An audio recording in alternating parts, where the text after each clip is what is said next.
Hi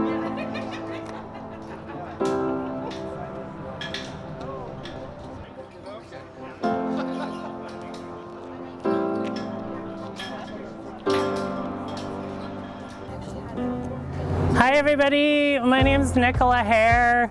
My pronouns are she and her.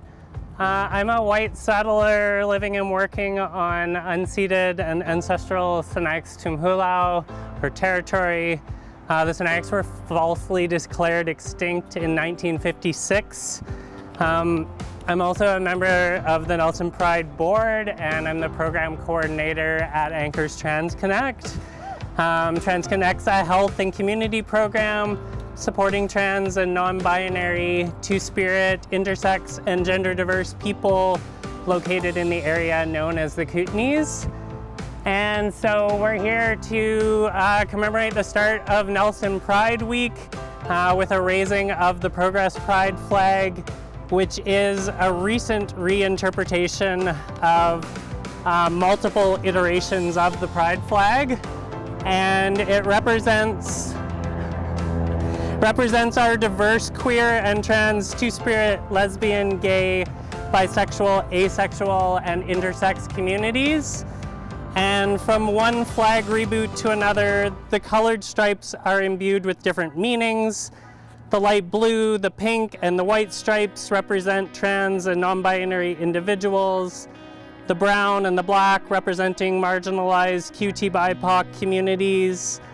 The black stripe also has a double meaning. It's intended also for those living with HIV and AIDS, and to acknowledge the stigma and prejudice surrounding living with HIV, and for those who have been lost to the virus. The fight for inclusivity needs to come from both within and outside the LGBTQ community, and from all spheres of society. Daniel Quasar, who created the Progress Pride flag, the most recent iteration, or one of the more recent iterations, commented that this new design forces the viewer to reflect on their own feelings towards the original Pride flag and its meaning, as well as the different opinions on who that flag really represents, while also bringing into clear focus the current needs within our community. I want to acknowledge that the Society for Queer Momentum reminds us that in the past 3 years, we have witnessed a staggering rise in anti-queer and trans hate, while all levels of government have failed to take decisive action. Hate-motivated violence targeting the 2S LGBTQ community is on the rise, and drag spaces are under protest. Visible community leaders are being targeted online and in public. There are efforts to roll back inclusion in our schools, and attacks on essential gender-affirming healthcare have become far too common. While the federal government has taken positive steps in supporting our rights, inclusion, and health in the past, they have not acted in the face of rising hate. We need their leadership now. We are calling on all levels of government in Canada to act immediately. Rising queer and trans hate is a Canadian problem. It's not just an issue in America. We're seeing a legislative spread of anti-trans hate and anti-queer hate, and it's impossible to ignore.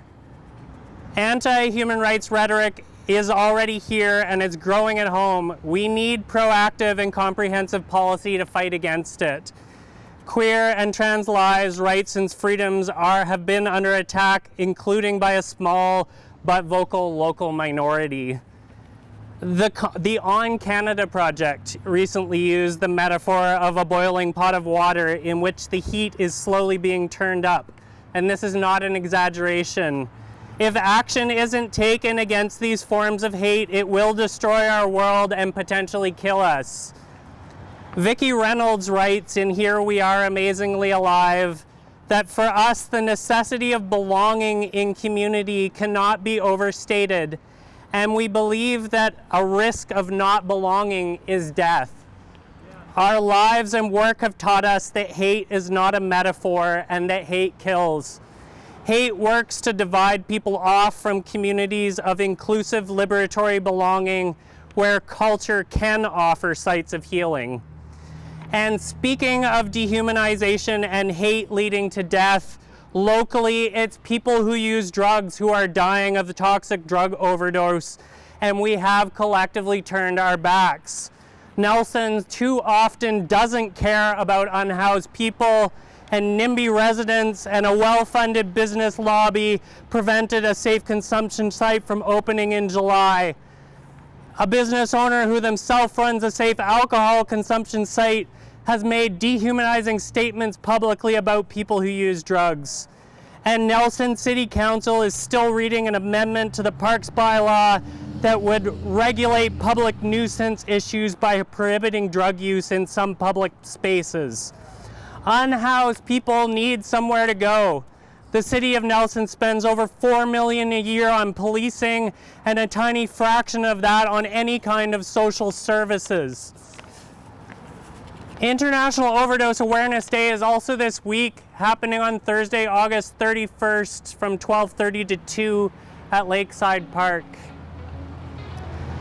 Author Kai Cheng Tom reminds us that trans people, particularly trans feminine people of color who were street involved, paved the way for LGBT rights. As the legend goes, a trans woman of color threw the first brick during the Stonewall riots, widely considered to have sparked the modern gay liberation movement in 1969. Trans liberation politics forged in the fire of oppression and the struggle to survive were and are the revolutionary spark of queer resistance. Pride in the Kootenays has its roots as well, with the 1996 parade being the first pride parade in North America to occur outside of a major city. And more recently, Kootenay Pride has transitioned into Nelson Pride. We're incredibly happy that Pride in the Kootenays has expanded significantly since our beginnings, and in order to honor the respect and work for other Kootenay Pride-based Pride organizations, we have changed our name to better reflect the area we serve. We're a group of volunteers who organize and host the annual Pride Parade and festivities in the city of Nelson. And for a list of the events going on this week and into the Labor Day weekend, please visit nelsonpride.ca. And that's it. Thanks for all being here.